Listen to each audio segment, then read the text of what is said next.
हम कर्म, प्राणी मात्र के प्राणों का आज समझना है मर्म।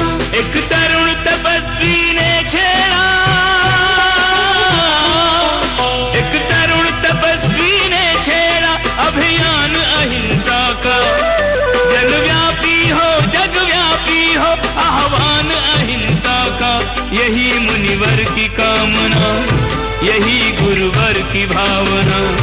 अहिंसा महाकुंभ से धर्म की हो प्रभावना। यही मुनिवर की कामना, यही गुरुवर की भावना। अहिंसा महाकुंभ से धर्म की हो प्रभावना। सूखी सूखी रोटी खा करके जीवन गुजार लेना, चार जोड़ कपड़ों से जीवन गुजार लेना, लेकिन उदार ऋण लेकर के झूठी शान शौकत कभी दिखाने की कोशिश मत करना। झूठी शान शौकत दिखाने की कोशिश मत करना। आज का आदमी प्रदर्शन में जी रहा है, इसलिए दुखी है। एक भाई ने पूछा, मुनि जी मेरे घर के सामने कुमार रहता है, उसके पास एक गधा है, सुबह उठते ही मुझे गधे के दर्शन होते हैं, ये मेरे लिए शुभ है या अशुभ? मैंने कहा गधे के लिए तो अशुभ ही है।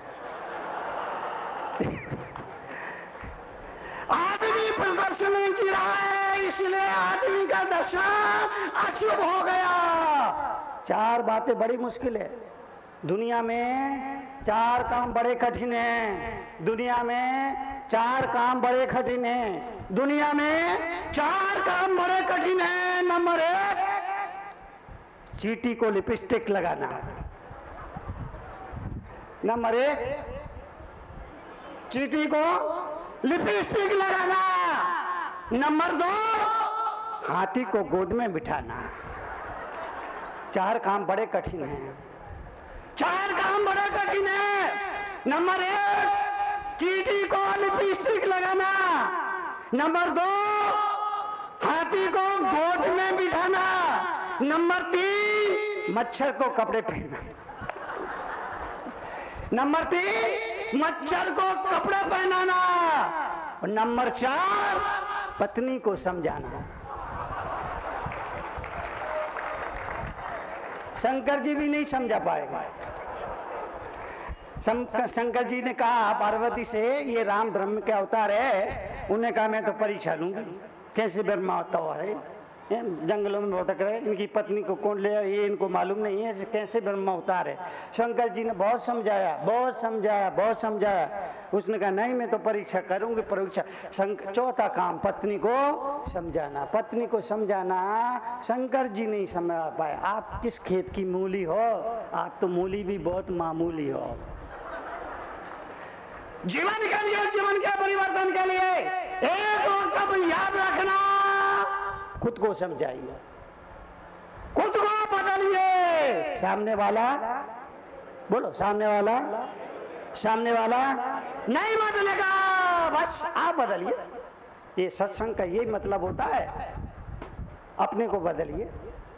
अगर सास प्रवचन सुनने के लिए आई, बहू किसी वजह से प्रवचन सुनने के लिए नहीं आ पाई, तो सास जब प्रवचन सुन के घर जाए तो सास के व्यवहार बर्ताव को देखकर उसकी बहू को लगना चाहिए अम्मा जी गंगा जी में नहा के आई है।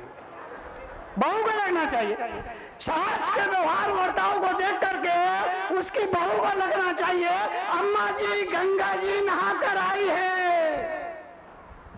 बहू प्रवचन सुनने आई, किसी वजह से सास प्रवचन सुनने ना आ पाई, तो बहू जब प्रवचन सुन के घर जाए तो बहू के व्यवहार बर्ताव को देखकर उसकी सास को लगना चाहिए, और सास बोले कि बहू तुझे अब क्या कहूं, आई लव यू। अपने को बदलिए, अपने को बदलिए। कल में प्रवचन सत्संग का आज पहला दिन है, अपने को बदलिए। सामने वाला बोलो, सामने वाला, सामने वाला नहीं बदलेगा। इसलिए महावीर का ये वक्तव्य याद रखा जाना चाहिए अपने को बदलो, क्योंकि आप अपने मालिक हो। आप स्वतंत्र भारत के स्वतंत्र नागरिक हो। अभी आप स्वतंत्र भारत के स्वतंत्र नागरिक हो, याद है ना? आप अपने को बदलिए। अपने को आप बदल सकते हैं, सामने वाले को आप नहीं बदल सकते जब तक वो खुद ना बदले। इसलिए जीवन के लिए, जीवन के परिवर्तन के लिए देश के युवाओं से कहूंगा, माताओं बहनों से कहूंगा, आपका पति शाम को जब दुकान से आए तो उसे रोटी परोसिए, दिन भर की किच किच का कचरा मत परोसिए। ये हमारी बहनों की एक बहुत बुरी आदत होती, बहुत बुरी आदत। वैसे इनमें बहुत सारी खूबियां होती है, बहुत अच्छाइयां होती है, 4 इनमें बुराइयां भी होती है। पहली बात झगड़ना, पहली बात झगड़ना, झगड़े में हार जाए तो रोना, रोते रोते थक जाए तो सोना, सोकर उठना और पति से कहना मैं मायके चली जाऊंगी, तुम देखते रहना।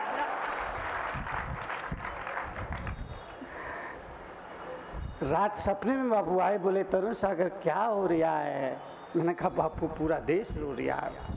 जीवन के लिए, जीवन के परिवर्तन के लिए शाम का जब आपका पति ऑफिस से दुकान से घर आए, केवल भोजन कर आइए, केवल भोजन कराइए, रोटियां परोसिए, दिन भर का कचरा मत परोसिए। ये बात मैंने एक जगह गई, बाद में एक महिला मेरे आके बोली महाराज वही तो समय होता है,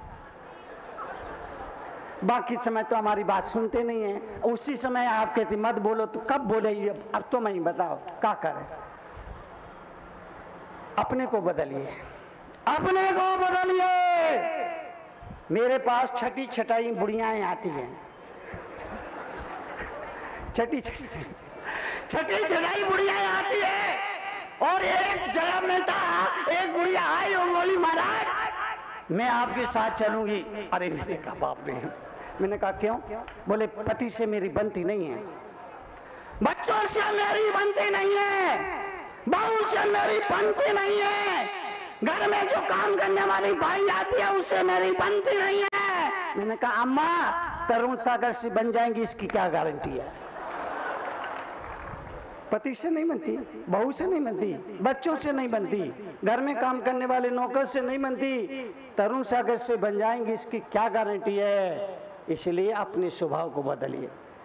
स्थान बदलने से कुछ नहीं होगा, अपने स्वभाव को बदल ले तो फिर स्थान बदलने की जरूरत ही नहीं पड़ती है। अपने स्वभाव को बदलिए, स्वभाव को बदलिए, स्वभाव को बदलिए, स्वभाव को बदलिए, स्वभाव को बदलिए।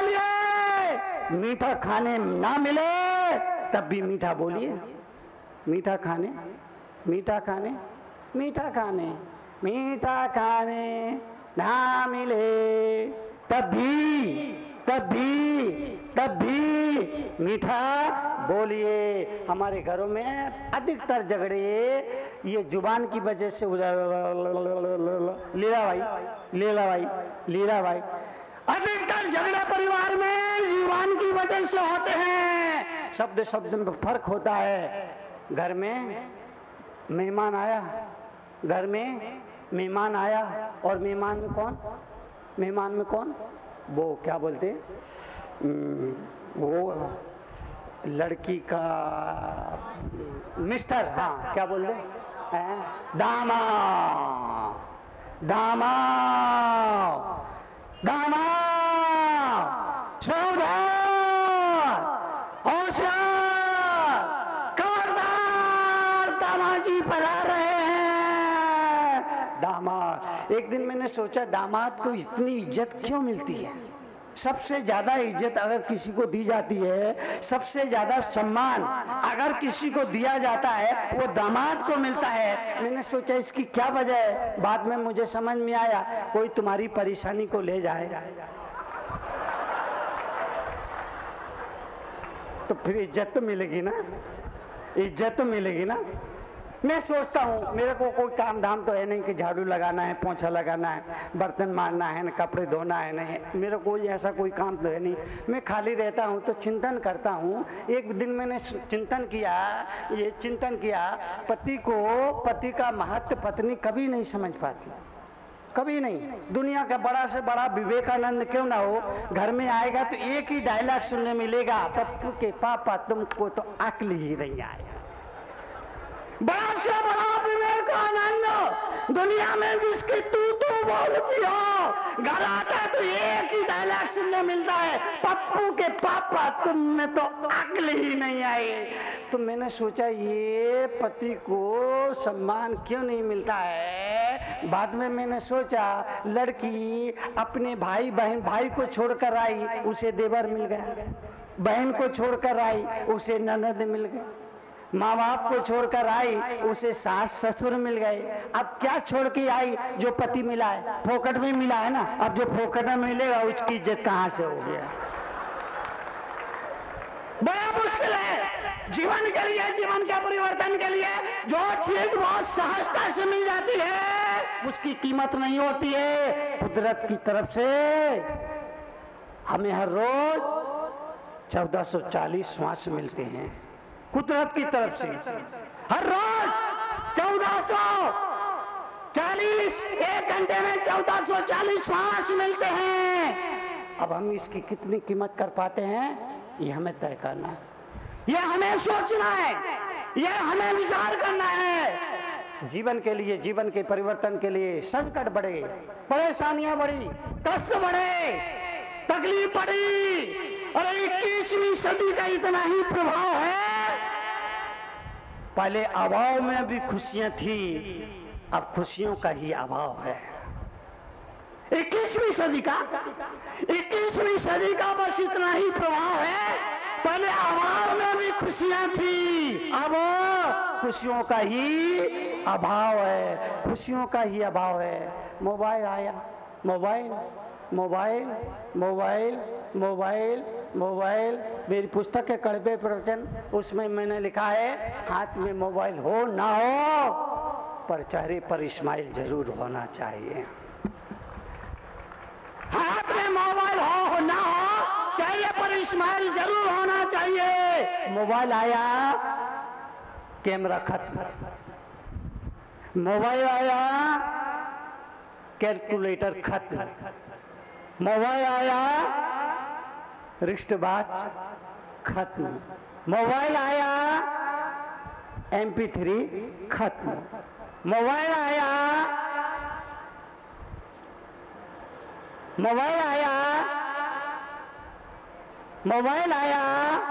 टॉर्च खत्म। और अगर आपका मोबाइल पत्नी के हाथ में लग गया आप खत्म। जितनी सुविधाएं बढ़ेंगी संकट भी उतने ही बढ़ेंगे, जितनी सुविधाएं बढ़ेंगी संकट उतने ही बढ़ेंगे। इसलिए मैं कहता हूं इंडिया और भारत में फर्क है, इंडिया और भारत में फर्क है। और फर्क सिर्फ यह है कि साधना में जीना इंडिया है, साधना में जीना भारत है, और साधनों में जीना इंडिया है। साधना में जीना हमारे तीर्थंकर, हमारे अवतार साधना में जीने वाले लोग थे। आज हम साधनों में जीने लग गए, साधना जिंदगी से खत्म हो गई, साधनों के जीने के आदी हो गए। इसलिए संकट बढ़ते ही जा रहे, बढ़ते ही जा रहे। आपके जीवन के लिए निवेदन, जीवन के परिवर्तन के लिए निवेदन, जीवन की समृद्धि के लिए निवेदन, अभी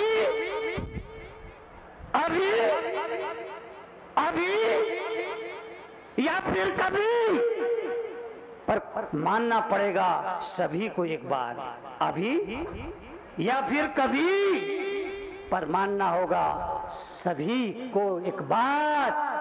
और बात सिर्फ इतनी है, इस भावना को लेकर जीना। जीवन में सुख आए, दुख आए, संकट आए, विपत्ति आए, मान आए, सम्मान आए, तो प्रभु से प्रार्थना करना और कहना जो भी दे दे मालिक तू कर ले कबूल, कभी कभी कांटों में भी खिलते हैं फूल। इतना तो याद रखो, इतना याद रखना पड़ेगा। ये कड़वे प्रवचन सुनाने के लिए नहीं, जगाने के लिए। लोग कहते हैं कड़वे प्रवचन क्या है, कड़वे प्रवचन का, संत लोग तो मीठा बोलते हैं, ये कड़वे प्रवचन का। मैं भी भैया 10 साल बहुत मीठा बोला। शुरुआत दौर में श्री भगवान सौरभ सागर जी मौजूद है, महाराज जी को मालूम होगा, मैं शुरू में बहुत मीठा बोला, बहुत मीठा बोला। उसका दुष्परिणाम ये हुआ, मैं बोलता था, लोग सोते थे, उनको लगता था मुनि जी लोरी गा रहे। तू सो जा मारे वीर, तू सो जा मारे वीर, वीर की बलैया लेते। मैं बोलता था, लोग सोते थे। उसका दुष्परिणाम 10 साल मैंने देखा। एक दिन मुझे लगा महावीर मुझसे कह रहा है तरुण सागर, ये बहरे और अंधे लोग हैं, ये ना आपको सुन पा रहे हैं ना देख पा रहे हैं। उस दिन मैंने एक ऐसा वक्तव्य दिया इंदौर का राजबाड़ा, आधा हिंदुस्तान उस वक्तव्य को सुनकर मेरे खिलाफ था। वो वक्तव्य क्या है, बाद में कभी बात करूंगा। पहले मैं बोलता था, वो ये सुनने के लिए हजारों के लोग नहीं आते थे, मुश्किल से 5-50 लोग आते थे। 150 लोग सुनने के लिए आते थे, और 150 वो जिनको बहू घर में टिकने देती थी और बेटा दुकान पर नहीं चढ़ने देता था। अगर आप जानना चाहते हैं जीवन का व्यवहारिक ज्ञान, चाहते हैं अपने जीवन में परिवर्तन, तो पढ़िए जीवन के व्यवहारिक ज्ञान से रूबरू कराती विश्व में कड़वे प्रवचनों के लिए विख्यात क्रांतिकारी राष्ट्र संत मुनि श्री 108 तरुण सागर जी महाराज की बहुचर्चित पुस्तक कड़वे प्रवचन, जिसका नाम दर्ज है Guinness book of world records में, 14 भाषाओं में, जिसकी अब तक 7 लाख प्रतियां प्रकाशित हो चुकी हैं। देश के सभी AH व्हीलर के रेलवे बुक स्टॉल्स पर उपलब्ध कड़वे प्रवचन के 8 भागों का पूरा सेट मात्र 1200 रुपए में, एवं कोई भी एक भाग मात्र 150 रुपए में। पोस्टिंग एवं हैंडलिंग चार्जेस एक्स्ट्रा। मंगवाने के लिए आज ही संपर्क करें 196 सेक्टर 18 फरीदाबाद हरियाणा। संपर्क सूत्र 0129 226254 098 107 ईमेल ahimsamahakubh108@gmail.com। क्रांतिकारी राष्ट्र संत मुनि श्री तरुण सागर जी महाराज के क्रांतिकारी विचारों को जानने व समझने के लिए घर बैठे ही मंगवाएं अहिंसा महाकुंभ पत्रिका और मुनिश्री के विचारों को पढ़कर सुधारें अपना जीवन।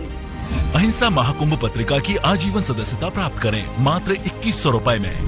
आज ही संपर्क करें अहिंसा महाकुंभ पत्रिका 196 सेक्टर 18 फरीदाबाद हरियाणा। संपर्क सूत्र 0129 226254 09810724900।